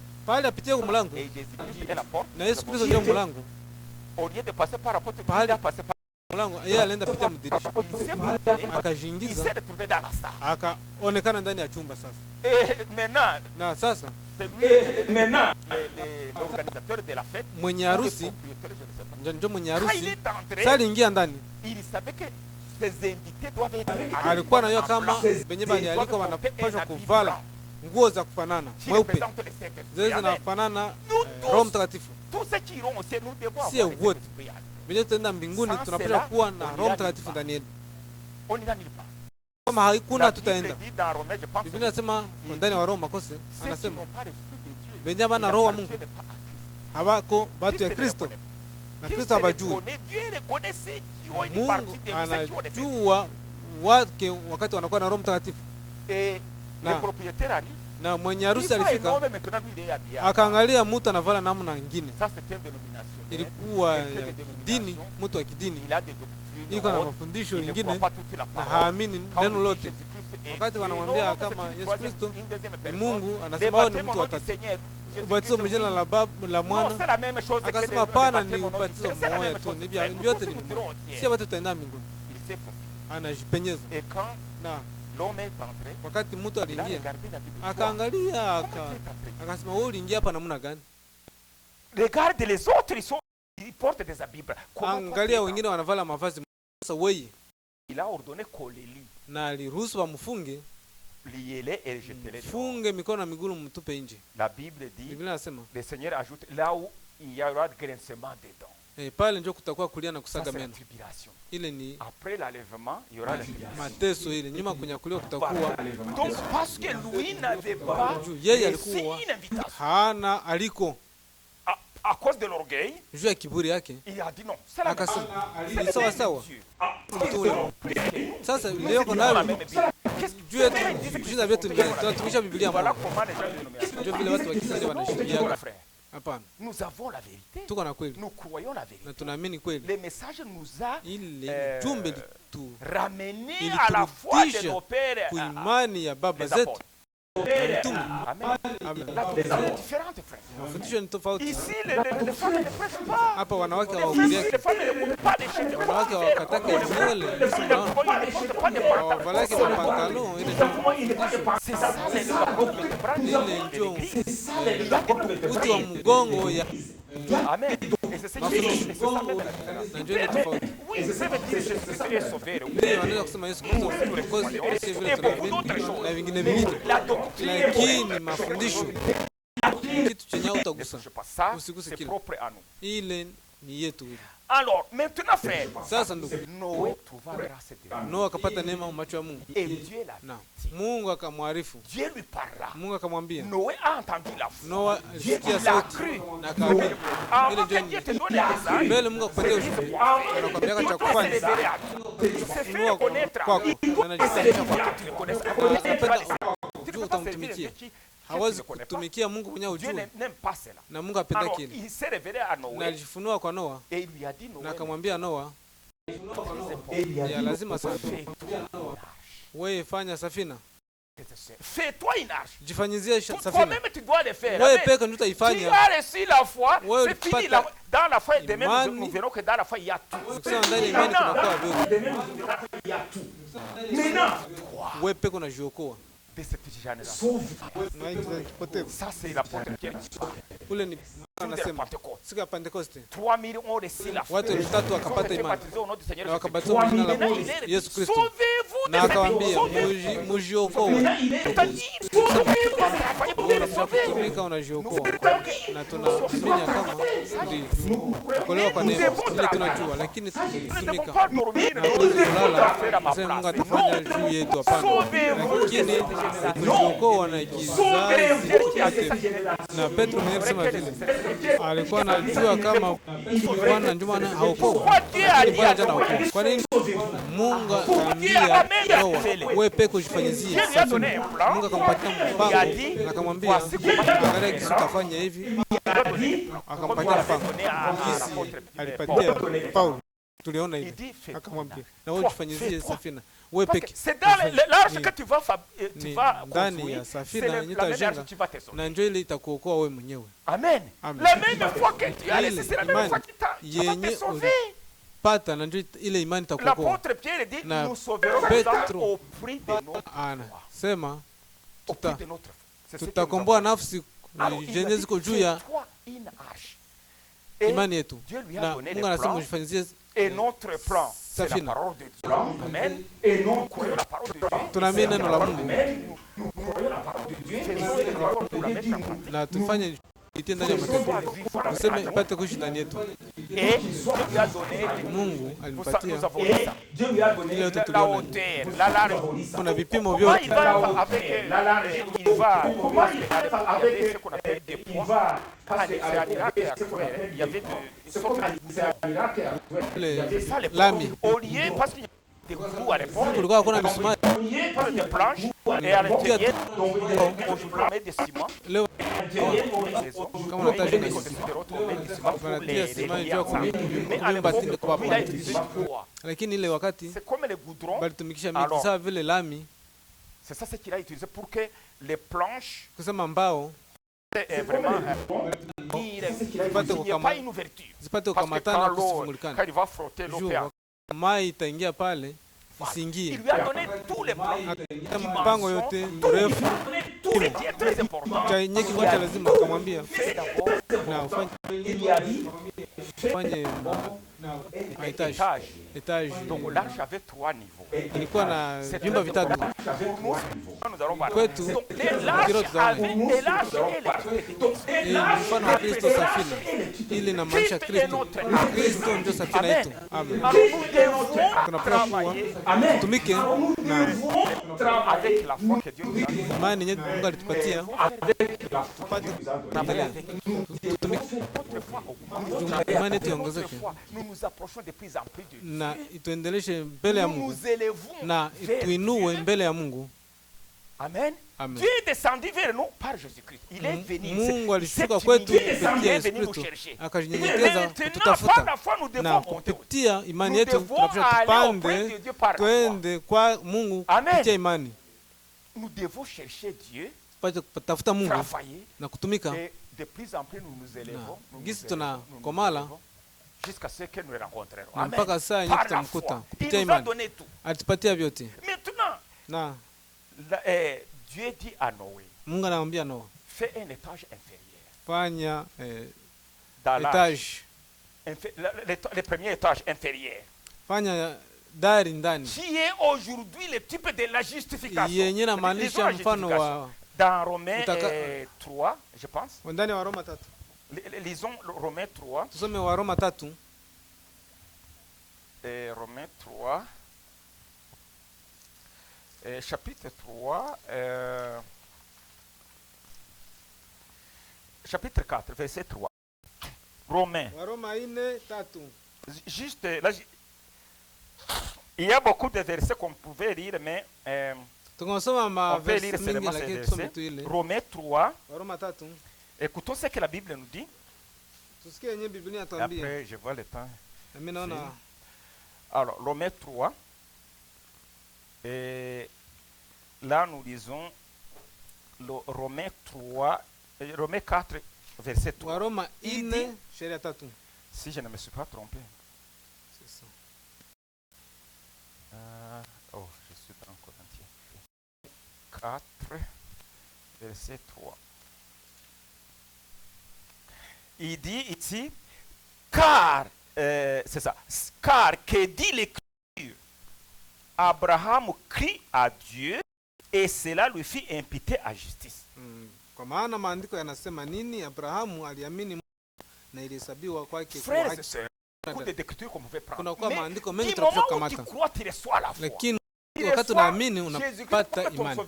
Unakubali Yesu Kristo sawa mwokozi wako, unamkamata na unataka Mungu anakuona haki mbele ya macho yake. Lakini haisimamie haki. C'est là où maintenant les baptistes ils se trompent aussi. Ils pensent que non, quand tu crois, tu as la foi, non, c'est fini, donc non. Nous devons encore travailler. Amen. Nous devons encore tirer soit la foi. Le fait que tu crois, Jésus comme ton sauveur personnel, il est mort pour toi, et par révélation, tu crois que son sang te lave, tu es pardonné, toutes ces choses. Tu es juste devant Dieu. Dieu a pardonné tes péchés. Mais comme Dieu a dit à Noé, mets un deuxième étage. Il a dit dans l'arche, tu vas mettre un deuxième étage. Qui est le type de la sanctification. Les trois grandes œuvres du Saint-Esprit dans l'église. Les œuvres du Saint-Esprit. Donc il lui dit, mets un deuxième étage. Et Noé, comme il avait dit, Noé a travaillé beaucoup. Je vois Noé, on se moquait de lui. Et puis, les gens, il était vieux. Quoi tu construis? D'où viendra la pluie? Parce que la pluie, il n'y avait pas eu de pluie depuis la création. L'écriture, non, l'écriture, comment je peux dire? Les fermiers ou les agriculteurs. C'est la rosée du matin quand il y avait la rosée du matin. Qui les faisait quoi? Donc les gens ne connaissaient pas. C'est pourquoi la foi, c'est le sixième sens. La foi n'est pas des choses naturelles. C'est que ça vient de Dieu. Noé crie Dieu et s'est mis au travail. Et quand les gens nous demandaient, non, qu'est-ce que tu fais? Dieu m'a parlé. Nyie hamwezi kuona mvua, lakini Mungu ananiambia siku moja mvua itanyesha. Leo anaweza kututa. Nyie mtaenda wapi? Tunaenda ndani ya nyakuu. Ni Mungu anajua. Mungu atatupatia namna ya kutembea. Na miili yetu itabadilika. Na vinaandikwa ndani ya Biblia. Mwambie vile na usimamie pale. Na kama na unaendelea utachanga mambo. On se limite à ce que la Bible dit. Tunasimamia kwenye Biblia nasema Mungu mwenye alituita atafanya ile kazi. Amen. Il y aura un déluge. Noa akasema kutakuwa gharika ya mvua na Mungu ataharibu dunia yetu mzima na vyote vinapumua. Na watu walikuwa wanamchekelea. Watu sio amini. La descendance de Caïn. Wenyewe wanatoka kwa Kaini. Qui ne croit pas. Wenyewe walikuwa hawaamini. Il a mis un deuxième étage. Akatia dari ya pili. Qui est le type de la sanctification. Ambayo ni mfano wa takaso. Tu reçois la foi. Ushaamini. Maintenant Dieu attend de toi la sanctification. Sasa Mungu anapenda ukuwe na utakaso. Mungu abariki ndugu alihubiri juu ile. Mungu anapenda tupate utakaso. Amen. C'est-à-dire la colère. Sema tu n'as plus la colère. Hauna tena kiburi. Tu n'as plus la cupidité. Hauna tena kasirani. Hauna tena tamaa. Ile yote mtu wa zamani ashatoka. Neno la Mungu linapaswa kusafisha. Na ile ni mpangilio. Haiwezi kufanyika mara moja. Ni mpangilio. Kupitia maombi. Na unakesha. Toujours en invoquant le nom de l'Éternel. Unaita jina la Bwana. Na ukishirikana naye. Je ne suis pas capable de cette chose. Unasema sina uwezo wa hii mambo. Niko na kiburi. Dieu n'aime pas ça. Mungu apendaye alors tu demandes à Dieu. Dieu va l'enlever. Kiburi na Mungu anatosha ile kiburi. Tu as de la haine. Na unakuwa na chuki. Watu na chuki. Tu gardes toujours la haine contre les frères. Watu na chuki wanachukia wa ndugu yao. Sijui. Déjà tu leur ont fait du mal. Na wenyewe wanafanya mbaya. Tu ne peux pas aller au ciel. Demande à Dieu. À la place de la haine qui te donne l'amour. Mungu akupatie upendo. Mungu akupatie furaha. La joie du salut. La joie que Dieu donne, pas la joie parce que tu as une auto. Furaha yenyewe Mungu anapana. Haiko juu ya furaha yuko na gari. ni furaha ya wokovu. La patience qui vient de Dieu. Yenye natoka kwa Mungu. La patience vis-à-vis des promesses de Dieu. Uvumilivu ya kutoka kwa. Alors, on va terminer. Frères et sœurs, maintenant, la Bible nous dit, nous pouvons lire dans Jean 17, une écriture que nous tous nous connaissons. Ça, c'est le deuxième étage de l'arche. Amen. Donc, dans Jean 17, 17, on tend vers la fin, Jean 17, 17, écoutez ce que la Bible nous dit. Et le Seigneur dit, Jean 17:17, et c'est ça. Il dit, je vais lire, sanctifie-les par ta vérité, ta parole est la vérité. Voilà. Donc, c'est la parole qui nous sanctifie. Mais pourquoi il dit sanctifier? Dieu sanctifie. C'est parce que nous sommes sanctifiés en s'associant avec Dieu. Toi-même, même si tu peux gêner, je ne sais pas, 40 jours. Si toi, sœur, tu ne peux pas rêver ta colère. Mais si tu pries Dieu, Amen, tu as cette volonté que la colère te quitte. Tu es sincère dans la prière. Tu as réalisé que la colère ne vient pas de Dieu. Dieu n'aime pas la colère. Tu réalises que tu n'iras pas au ciel avec la colère. Ou l'envie, ou toutes ces choses. Tout ce qui appartient à la vieille. Tu dis, Seigneur, arrête-moi ça. Tu es sincère. Dieu va aller voir. Il va dire, oh, mon fils, il n'aime pas ça aussi. Il n'aime pas ce que je n'aime pas aussi. Alors Dieu va te secourir. Il va enlever ça. Et tu vas sentir que ta colère est partie. Même si quelqu'un peut t'énerver, il peut chercher, tu vas rester calme. Amen. Tu as fait un pas. Tu as progressé dans la foi. Amen. C'est ça, c'est la sanctification. En écoutant la parole de Dieu, tu la crois, tu la reçois. La parole de Dieu, il y a la puissance dans la parole. Ça va enlever ces saletés-là. Le vieil homme. Jean-Baptiste dit, il faut que je diminue. Vous vous rappelez son témoignage? Il a dit, il faut que moi je diminue et que Christ grandisse. Le vieil homme diminue. Il faut que le vieil homme en moi diminue et que Christ croisse. Et de telle manière que quand les gens me regardent, ils regardent Christ en moi. Le vieil homme est parti. Amen. C'est ça, frère. Le jeu, le moi là, il faut qu'il parte, qu'il diminue. Amen. Alors, il y a maintenant le troisième étage. C'est Dieu dit, Noé, fais encore une troisième étage. Et c'est là que tu vas rester. Toi, ta famille, ta femme, les femmes de tes filles. Et tous ceux qui vont t'écouter, ils iront dans le troisième étage. Amen. Et dans le troisième étage, il lui avait dit, fais aussi une fenêtre. Il devait surveiller si le dirigeant, l'eau a cessé. Il lui a dit, mais une fenêtre pour surveiller.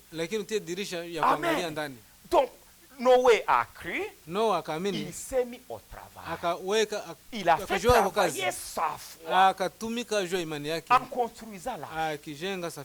Donc, tout ce que Dieu lui a dit, il a exécuté. C'est ce que nous avons. Il a exécuté. Et après avoir exécuté, quand Dieu a regardé, il a dit non, c'est vrai. Donc, toi été fait selon ma parole. Alors, qu'est-ce qui reste? Il a dit à Noé, maintenant, entre dans l'arche. Donc le temps de détruire la terre est... Amen. Quand lorsque le Seigneur verra que nous sommes après le troisième étage, représente le baptême du Saint-Esprit et de feu. Amen. Ça c'est la troisième œuvre du Saint-Esprit dans l'Église. Dieu te justifie, te sanctifie et aussi Jean-Baptiste dit, c'est lui qui vient après moi, il vous baptisera du Saint-Esprit et de feu. J'ai cette écriture, mais bon, vous savez cette écriture. Il vous baptisera. Donc après la sanctification, après que nous soyons vidés de tout, Dieu vient prendre, il vient occuper la maison. Mungu atakuja kutawala nyumba. La maison ne peut pas rester vide. Nyumba hizo Il va kubakia occuper vile. la maison. Atakuja kutawala nyumba. Amen. Amen. Donc c'est une promesse. Ni Dieu ahadi. a promis le baptême du Saint-Esprit. Mungu aliahidi ubatizo wa Roho Mtakatifu. Il a dit, si Akasema, vous savez donner à vos enfants des bonnes kama choses, mnajua kupatia watoto wenu vitu à vizuri, combien plus forte raison Dieu namna gani mara qui n'a ngapi pas Mungu épargné son fils, il mwenye vous donnera toutes choses. haku Seulement Ah. demandez. Et demain nous verrons comment. Frère Branham dit, il y en a qui disent que si je demande trop, j'ennuie Dieu, peut-être Dieu va se... Non, non, Inaomba kuomba. Dieu- non, vous demandez tout ce que vous voulez. omba venye mnataka, Dieu ne sombe se kidogo. sent pas fatigué de Mungu nos prières. hatachoka Non, wakati mnamuomba. demandez. Ni On kuomba verra na ça kuendelea demain. kuomba. Tutaona Alors, kesho. ce troisième état Ile dari ya tatu est le type du baptême du Saint-Esprit. njo mfano wa Frank ubatizo wa dit- Roho Mtakatifu na moto. Quand cela arrive, Wakati ile aujourd'hui inakuja, nous avons le Saint-Esprit. leo Ça, je tuko na le Roho crois, Mtakatifu ile je na l'ai. mimi. Uko Mais nayo ça, na mimi. Dieu va nous remplir. Lakini Mungu Il faut atatujaza ajouter, tena, ajouter, kuongeza ajouter jusqu'à ce que nous soyons remplis. mpaka saa yenye Amen. tutajaza. Et Amen. quand ça sera rempli, Na frère, wakati à ce moment-là, tutajaa, nous aurons la foi, ile ndio ce qu'on tutapata appelle la foi imani. parfaite. Na njo imani ya Celui kweli. qui a suscité cette foi en vous Mwenye alitia ile l'amènera imani à la ndani yenu, perfection. ataifikisha kumwisho.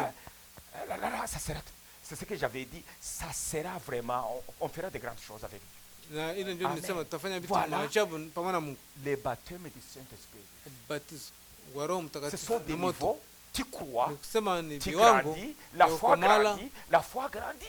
C'est Na pourquoi imani Jésus-Christ inaendelea a kukomala. dit, Jean de paix de foi, combien de temps je vous supporterai. Na Yesu akasema nitawavumilia mara Il ngapi? voyait que les disciples, ils n'avaient pas la foi. Unaona On vitu verra gani? ça demain. Walikuwa hawana imani. Ça Tutaona là, Jésus s'est senti, je ne sais pas, énervé ou je ne sais pas comment je peux dire. Yesu sijui Ça kama l'a alisikia namna attristé gani. beaucoup. Comment ils ne croient pas? Il Comment mhuzunisha ils ne sont pas capables de chasser Akasema, un kwa démon? nini hawaamini? C'était- on lira ça Hawana demain. uwezo wa kufukuza hata pepo. Il leur a dit, mais Seigneur, pourquoi Akasema, Bwana, nous kwa nini avons fait ce que tu nous as dit de faire, Ulituambia de tufanye vile chasser tunapaswa les kufanya. démons en ton na nom. kufukuza Mais lui, na le pepo démon n'a pas mjina voulu partir. lako, lakini Pourquoi? hazikukimbia? Kwa nini? Jésus leur a dit, c'est parce que vous ne croyez pas. Yesu akawajibu, ni juu hamwamini, Vous n'avez pas assez de foi. hamuna imani ya kweli. Comment un démon, frère, des frères et des sœurs qui pensent encore qu'on peut les empoisonner? Kuko Je sais que ndugu na les wadada sorciers existent. wenye ngani wanawaza kama wanaweza kuwaloga. Ne vous en faites pas. Satan les utilise. Nini najua Mais gisi shetani pourquoi tu as awatumikisha, peur? lakini sasa unaogopa nini? La Bible dit Biblia même inasema, si nous buvons quelque chose, un Hata breuvage mortel, il ne tukakunywa nous kitu fera rien. cha Ça aussi, c'est kuficha, une promesse, non? ile ni Même ahadi. si on te piège, Hata kama wanakutega, parce qu'il y a aussi des gens, kuko watu vile j'avais appris, je ne sais pas si c'est frère Burumba qui m'avait parlé, quelqu'un m'avait Si parlé tu que c'est où c'est la sœur Marie. Il Nda- m'avait Ndada dit que Marie. dans l'assemblée aliniambia à Goma, Kule il y a des Mgoma. sorciers qui venaient. kuna kukuwa walezi walikuwa wanakuyaka Ils se faufilaient aussi, ils venaient comme si na ils wanakuya étaient sawa des vile chrétiens, kama ni des Wakristo sœurs. na wadada. Et c'était pour Na ensorceler les ilikuwa frères. vile tu ya Et kuloga tous watu les wa frères, ndugu. toute l'assemblée pendant qu'on prêche, ils sont endormis. Na sawa wanahubiri walikuwa wanalala tu. Alors maintenant, la parole de Dieu le Saint-Esprit les a Sasa Roho Mtakatifu délogés. Ils iliwafunua ont confessé. et ainsi de suite. bakatubu na ingine Quelqu'un ingine, te donner du poison, ça peut arriver. wanaweza kukupatia ile sumu vinaweza Mais- fikia, lakini Même s'il te donne ça, Hata kama même upatie si tu ile ne sais pas ça, hata kama ujue Dieu, ile, Dieu va reneutraliser. frère. Mungu atawanyenyekeza. Parce que Dieu Juu, dit, même si elle ne sert pas vous hata mort, kama nyoki na kuluma il ne vous fera rien. haitakufanya kitu. Amen. Amen, C'est une promesse. ni ahadi Alors ile. pourquoi avoir peur? Non. Kwa nini unaogopa sasa? Alors, imaginez maintenant quelqu'un Sasa qui a angalia, encore peur de cette petite Mtu chose. mwenye anga anaogopa Oh, vitu il y fulani. a des fantômes. Oh, kuna kwa ba Oh, il y a ceci et cela.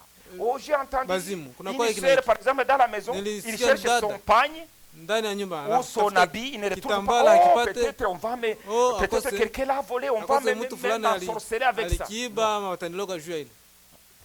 C'est parce qu'on n'a pas assez de foi. Ni juu hatuna imani ya kweli ya Mais mingi. si tu as vraiment la foi, Lakini kama uko na Dieu nous imani, protège. Mungu anatulinda. Il est notre mur. qui Yeye nous ni protège. ukuta yetu. Même si cela arrive, Hata kama ile dis inakuja, Seigneur, il y a ambia une Mungu, promesse. kuna kwa ahadi. Tu sens que dans le ventre, ça ne va Unasikia pas. ndani ya tumbo Peut-être tu haviendeki. penses qu'on t'a empoisonné, ça peut Unawaza arriver. kama Mais dis Seigneur, il y a walikupatia une sumu. promesse que Lakini même si unamwambia, nous mangeons kuko du ahadi. poison, ça ne nous fera rien. Hata kama tunakula sumu Dieu va haitatufanya neutraliser kitu. ça. Mungu atamaliza ile. Amen. Amen. C'est la vérité, c'est la promesse de Dieu. Ile ni kweli, ni ahadi ya Maintenant, Mungu. frère, Sasa alors Dieu veut que Mungu anapenda nous nous élevions dans la foi. tukomale ndani ya imani, Du premier étage kwanza kudari ya au kwanza troisième étage. mpaka kudari ya De tatu, la justification au utakaso baptême du Saint-Esprit. na mpaka ubatizo wa Roho Mtakatifu. Amen. Amen.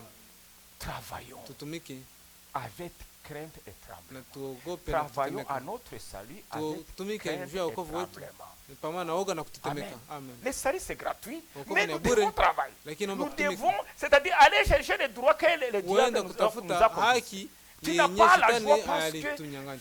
tu es Hauna encore triste, furaha, tu as encore beaucoup de ungana na soucis. Il mawazo te manque la foi. ni kukosa imani. Demande à Dieu Omba de te Mungu donner la joie du salut. akupatie furaha ya Tu peux wokovu. chanter aussi comme les Na autres. unaweza imba sawa wengine. Mais demande-la à Dieu. Sasa viombe kwa Mungu. Amen. Amen. Alors Dieu va te donner. Mungu Tout atakupatia. cela, Ile les yote fruits de l'esprit matunda ya dans Roho, Galates 5, tena wa Galatia 22, 5, nous moja. devons combattre pour les avoir. tunapaswa kupigana tuipate. Satan nous les a Na confisqués, shetani mais par la alitudanganya, foi, lakini kupitia imani nous pouvons les avoir. tunapaswa tena kuikamata. Amen. Amen. Parce que Dieu nous a appelés pour marcher sur les scorpions. Mungu Toute alituita la juu puissance tutembee des juu ya ténèbres. nyoka. Nous devons Juu ya marcher dessus. Au nguvu nom du zote za Seigneur giza Jésus-Christ. mjina la Yesu Kristo Dans la foi. kupitia imani. Que le Seigneur vous Mungu bénisse. awabariki. Nous avons terminé. Tumemaliza, Mais lakini c'est ça notre sujet, c'est que nous Ile. devons travailler pour que notre foi augmente. ndio tunapaswa kutumika juu Amen. imani yetu ikomale. Nous avons, bon, je n'ai pas beaucoup tardé. Et Tukiwa Dieu sana. voula, on Na continuera Mungu demain. akipenda Amen. tutaendelea Amen. kesho. Notre frère peut être. Quand je songe à l'amour de Jésus, on va se dire debout. Et à tout ce qu'il a fait pour moi, alors je vais chanter Alléluia. Merci pour Golgotha. Quand je songe à l'amour de Jésus et à tout ce qu'il a fait pour moi, alors je vais chanter Alléluia. Merci pour Golgotha. Je vais suivre, toujours suivre. Je vais suivre, toujours suivre. Je vais suivre, toujours suivre le chemin que Jésus a tracé pour moi. Je vais suivre, toujours suivre le chemin que Jésus a tracé pour moi. La Bible nous dit Biblia inatuambia de beaucoup prier ni kuomba sana pour que notre joie soit parfaite. kusema imani yetu kuwe na furaha. Furaha yetu ikuwe kamilifu. Ah, cela veut dire Ile nasema nini? vous avez quelque chose en vous. Uko na kitu ndani yako. La Bible dit que chacun s'examine lui-même. Biblia inasema kila mtu ajichunguze. Tu te connais toi-même. Unajijua wewe mwenyewe. Et tu sais que l'ennemi utilise la peur en toi. Unajua adui anatumikisha uga ndani yako. Tu sais que l'ennemi t'utilise Unajua adui anakutumikisha dans l'adultère. ndani ya usharati. Vous êtes des filles de Dieu. Vous êtes des filles de Dieu. Ko maisha ya Mungu. Non, non, non, non, non. Vous êtes des filles de Dieu. Uko binti ya Mungu. Vous n'êtes pas des Jézabel. Hauko wa Yezebeli. Mais si l'esprit de Jézabel est Lakini dans toi, kama roho ya Yezebeli iko ndani yako, tu veux séduire les hommes. unapenda kushawishi wanaume, Tu veux dominer ton mari. unapenda kutawala mume wako, Ce sont des démons. ile ni mapepo. Que Dieu puisse t'aider. Mungu akusaidie. La Bible nous dit, Biblia inatuambia Marie, Maria, aimez vos femmes waume mpende wake wenu comme Christ kama vile Kristo a aimé son église. alivyopenda kanisa. Mais en toi, Lakini ndani yako tu n'as pas cet amour. hauna ile upendo. Que Dieu t'aide. Mungu akusaidie. Dieu aime tout le monde. Mungu anapenda kila Il aime mtu même aussi des enfants. na anapenda watoto. À l'école, Kumasomo tu es sur le mauvais chemin. uko munjia ya mubaya. La Bible nous dit, Biblia inatuambia des mauvaises compagnies warafiki wabaya corrompent de bonnes mœurs. wanachachisha chungu nzima. Tu fumes. uko navuta, Que le Seigneur t'aide. Mungu akusaidie. Il faut demander l'aide de Dieu. Uombe mkono wa Mungu, Que Dieu t'aide. Mungu akusaidie Pour que tu puisses marcher dans ses voies. juu utembee ndani ya njia Parce que zake. la Bible nous dit, Biblia inatuambia sans la sanctification, bila utakaso nul ne verra le Seigneur. hakuna atakayemwona Mungu. C'est la parole de Ni Dieu. neno la Mungu. Mais Dieu veut que nous marchions dans la Mungu sanctification. anapenda tutembee ndani ya utakaso. Il nous a donné le moyen. Alitupatia namna, Il nous a donné le sang de Jésus-Christ. alitupatia damu ya Yesu Il Kristo, nous a donné sa parole. alitupatia neno Il nous a même lake. dit, priez. Alisema vile tuombe, Sans moi, bila mimi vous ne ferez rien. hamtafanya kitu. Demandons l'aide de Dieu. Tuombe mkono wa Mungu, Prions ensemble. tuombe sio wote. Bwana Mungu, asante.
Jésus, gloire, gloire, gloire, gloire, alléluia,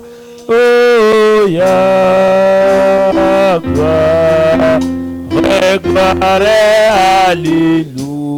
alléluia, gloire, gloire, alléluia, que tout soit pour Jésus, Jésus, gloire, gloire, gloire, gloire, alléluia, gloire, gloire, gloire, alléluia,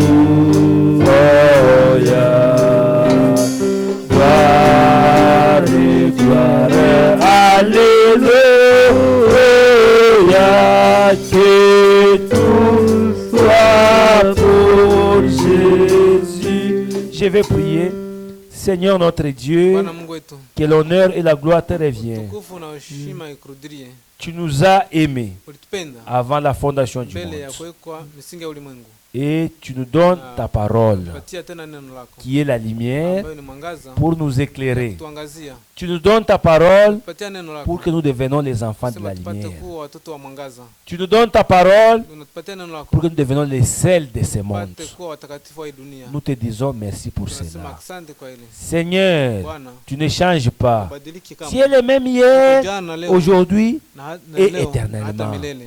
Pierre a prêché chez Corneille Petro alienda kwa Kornelio et le Saint-Esprit était descendu. na Roho Mtakatifu Nous alishuka croyons. na tunaamini Le Saint-Esprit est descendu chez Corneille. ule Roho Mtakatifu alishuka kwa Kornelio. Le même Saint-Esprit Ni ule Roho Mtakatifu sera une réalité dans la vie des frères et des sœurs. atakuwa kweli ndani ya maisha ya ndugu na dada. Le Saint-Esprit était descendu à la Pentecôte. Ile Roho Mtakatifu ilishuka juu ya Nous Pentecoste. voulons que ce soit une réalité dans cette Tunapenda assemblée. ionekane ndani ya mkutano.